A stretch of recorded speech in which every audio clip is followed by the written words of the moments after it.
Good morning and welcome to Beyond or Behind the Screen. I just did a Beyond the Table here recently.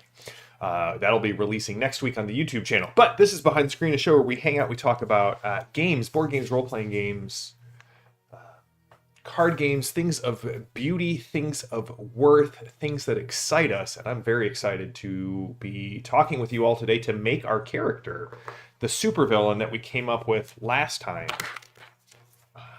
for the fast, fun, furious, frenetic, flatulent February, which is, of course, our character who is who's going to be a Nephilim of Mastima's brood, if not Mastima himself, a spirit of the ancient world, a sort of demonic hybrid of man and angel that has existed for thousands of years and will continue to possess its descendants and use them to forward its own goals. Good morning to Grom and Padre and James and Tink. Yes, Padre, the studio, Iconic Studios heater went out on Friday last week, which was not a big deal because it was 70 degrees in Texas. Excuse me. And it is now 20 degrees in Texas, and the heater is hopefully going to be fixed either later this week or next week. So, got that going for me. I'm bundled up, keeping the lights on here in the studio all time to kind of provide some ambient heat, which is why I've got the fake hair and my amazing Bridge Burners sweatshirt. So, when we built our character last time, we started to come up with some of the ideas for Mastima that we wanted. We're thinking that it's going to be power level 3, but the more we developed it, I think I actually want to go power level 4 for this. This is a character who should threaten an entire team of power level 3 heroes. So power level 4 gives us 60 power points to spend with a max limit of 20. And one of the great things about building characters in Savage Worlds is how easy it is to basically make anything you want. So the first thing, obviously, that we decided that we wanted to have was super sorcery. And John Doom, I know you keep hearing soup or sorcery, but it's super sorcery. Wow. So Ohio is cold. Kentucky is cold. Arizona is still closer to the sun than I am. It's supposed to get into the 60s next week. The thing that really bothers me about, I love the cold. I know I picked the wrong state to live in, but I love the cold. And I have this wonderful climate controlled bed topper that I can set my bed to a temperature and it just heats up, and I love sleeping in the really cold, but having these my bed heater on so that it's just perfect. But unfortunately, Mrs. Iconic is sick with COVID, and so I get to sleep on the arrow bed, which basically means I'm sleeping like I'm camping because, as we all know, arrow beds take on the ambient air temperature. So I'm bundled up in layers of sweat clothes and then sandwiched between several layers of blankets. And I've got the dog next to me huddling for warmth. And, we do what we can. So, super sorcery. What super sorcery does for a PC or wild card, and this is a power that as a GM I would always look at the player who wants to take it, because one, it's very powerful, but two, it can very quickly slow down a player's turn. So what it says is, in addition to all of their powers on your character sheet, for a Benny, you can create a power on the fly. I think that works really well for this ancient Nephilimic spirit from before the flood. However, I would probably, maybe I'll even do this when I write it up, put together several like pre-built powers that Mastema could use, because one of the problems is if you're a player who waits until their turn to figure out what to do, super sorcery or super science can grind the game to a halt. If you are a player and you are listening and you want to take super sorcery or super science, do your GM and your table a favor. Put together a couple, like as you build powers on the fly, write them down in case you ever want to use them again. And two, spend everyone else's turn coming up with your super sorcery ability that you want to use on that turn. Because it's not fair to the rest of the players or the GM to wait for you to figure out your power when you've had the whole turn around. Yeah, John Doom, when you can cook an egg on the hood of your car, or you have to replace your handles with plastic handles so that they don't, you don't leave behind layers of skin from the heat, that might be too hard. Wait a second. Why is your convention then over Labor Day weekend? That's like the worst time to go to Phoenix. Yes, the champion power pools. Man. Champion variable power pools were the best. Like, if you wanted to make like a Green Lantern character or Quasar, somebody who can do a lot of different things, man, building a VPP was some of the most wonderful experiences of mine as a player and a GM of Champions. Oh, it's over Memorial Day weekend. That's better. I don't know if I can make Memorial Day weekend this year, but that is better. All right, we also said that we wanted to give him the possession power. So super sorcery is going to cost us 4 of our power points, and I don't think we give him backlash. So obviously we need to have occult of D10. Let's take him all the way to a D12. Oh, I feel like being an ass with this guy. I think it should be a D12 plus 1. It is an ancient spirit of the dark underworld. Right. I'm thinking about it, Tink and Padre. If we could do Phoenix Fan Fest, it could be fun to do kind of a, hey, everybody who's here, let's go have an iconic game and drinking night. So super sorcery costs us 4. Possession cost us 5. Which allows us to make a focus roll, which we should also put at a D12. And I think I want to up this. I think we want to make this power more potent. Giving it the memories and the strong. Memories for 2. Strong for 2. And then, much like every superhero game that uses a point buy system, you can adjust powers. So that takes our possession to 9 points. But I want to give it the limitation. We're going to give it 2 limitations to bring it down to a total of 6. The first limitation is we're going to call stable descendants. So only descendants it can possess fully. And for everyone else, they're going to actually gain a bonus to the save and take wounds for every day that the spirit is possessing it. So this idea that the spirit can possess anybody if they make the save, or if they fail their save. However, they're going to burn through that person's body.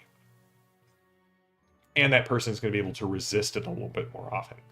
But its chosen vessel, which is limiting the power, is the only one that can actually sustain that ability. Oh man. John Doom, we're gonna have to get you and Grom over to ChupacabraCon one year and have Padre come along. That's a huge. I mean, it's not a huge convention, but it has a very strong Suede presence. Silver Savage is always there. The ETU guys are usually there running multiple games of ETU. It's a good time, and Austin at that time of the year is beautiful. There's a great breakfast spot that we go out to basically every day because it's that good. So we'll have to figure out if maybe next year we can just do like a little iconic room, see if we can set something up. What we wanted minions, and I think this is going to be the other place where we're going to spend a lot of our PowerPoints. So far we've only spent 10 of our 60. Anything else that you guys think that this supervillain should have? Let's see here. We're going to do minions, resilient, and summonable. So resilient and summonable brings us to 5 per minion. So we'll make this cult a full 25. Actually, let's take resilient off. Which means that's 4. So we could get minions times 6 at any decent moment. It can snag that. We also said that we wanted to have a super attribute that only affects the possessed body. So that's 35 of our 60.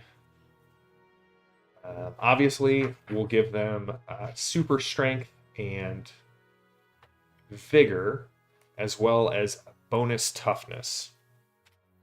So let's see here. What would that be? Super attribute. 2 per level. So let's say strength and vigor plus 3 to each, which would be 6 points each. So we've spent 47 points. And let's bring the toughness up. 1 per level. And let's give it plus 10 toughness.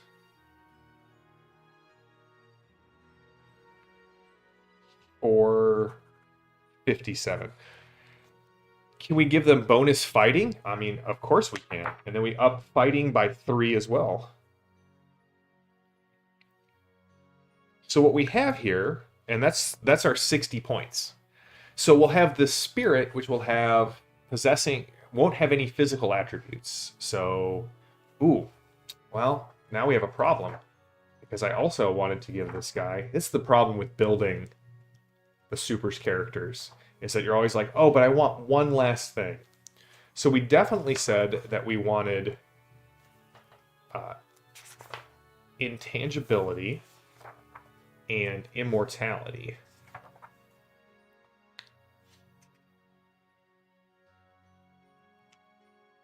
What is it? John Doom, do you off the top of your head remember what immortality was called? It was called unaging?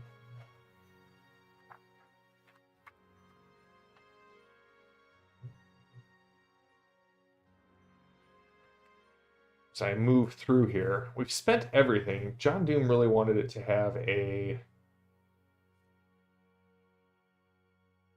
intangibility. Requires 5 points. So now we've got to go through and pull a little bit out. Let's drop our minions to 20 points, which lets us take intangible. Link that to possession. So whenever it's not possessing somebody, it's this intangible spirit.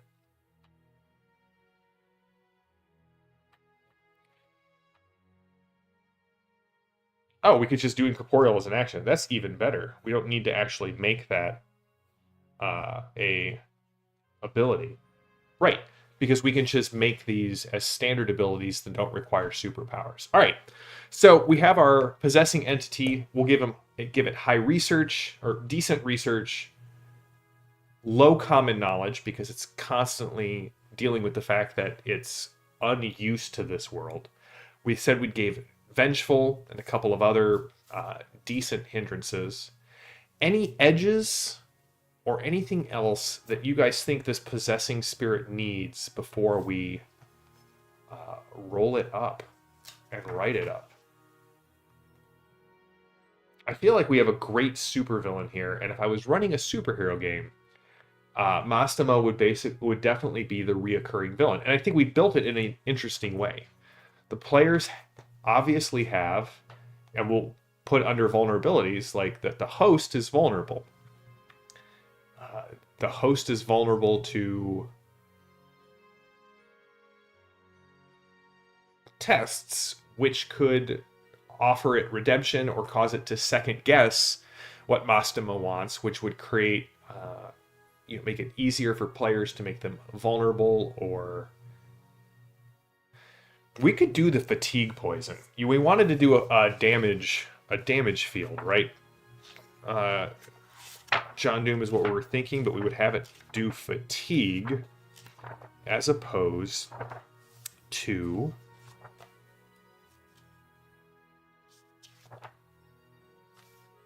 all right, damage field.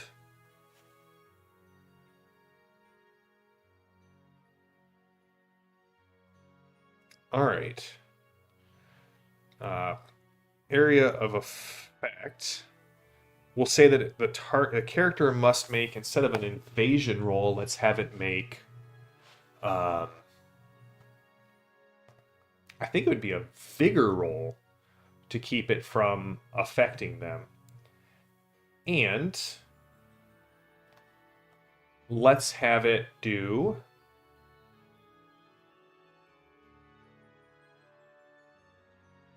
Let's have it do 3d6 damage and inflict a level of fatigue per wound it would inflict. I think that's a good way to do it. And obviously we're going to want to make this armor piercing an area of effect. So let's... Alright, we can get it to about 12 points. Let's take it to 10 because we'll make it permanent. It can't turn it off. It's just this corruptive nature. So people around it are always going to be affected by it. All right, I think we have made Mastema. We have a supervillain who has a cult. Obviously, much like our Vespula Lich Queens, we're going to give Mastema some of the leadership edges because it makes sense, because it is in control of a cult. We're going to, it has super sorcery, so on the fly it can do all sorts of crazy things. As long as it's possessing someone, it's constantly leaking out its essence, which is fatiguing to everyone around it. It's immortal and intangible unless possessing, and it is vulnerable, while possessing someone to tests specifically targeting the host to create doubt or offer a chance of redemption. When it possesses the host gets +3 die types to strength, vigor, and fighting, as well as +10 toughness. So it turns them into essentially a giant war machine when possessed. And the possession works well with its descendants, but is more damaging and easier to resist for the cult members. And yes, you need to check out tonight on Pinnacle's channel or on the Knight's channel. Speaking of supervillains, DM James will be running Altered Mortality Session 2 of his Necessary Evil campaign. So big shout out to DM James and the Knights of the Smith Dinner Table. Thank you for doing that show on the official Pinnacle channel. All right, so that is our creature. I will get the write-up done, and hopefully we'll get these all posted for use on the Iconic channel and on the Iconic website so that we can participate in Fast, Fun, Furious, Fabulous, Frenetic, Febrile, Fecund February. And on this Tuesday, I really want to do a horror monster. So we're going to look at the horror companion, horror, HORROR, John Doom. Horror companion. We're going to take a creature, hopefully out of folklore. So put that on your thinking caps. Let's take a unique look at a folklore monster. That's right, Grom. The possessing Nephilim and the Lich Bug had nothing to do with horror. We're going to try something else. Or, all right, let me ask this. We'll ask this right now. Let's take a quick vote. Do we do horror companion, or do we build something for a creature for a sci-fi game? Any takers in the chat want to vote on this? Going once, going twice.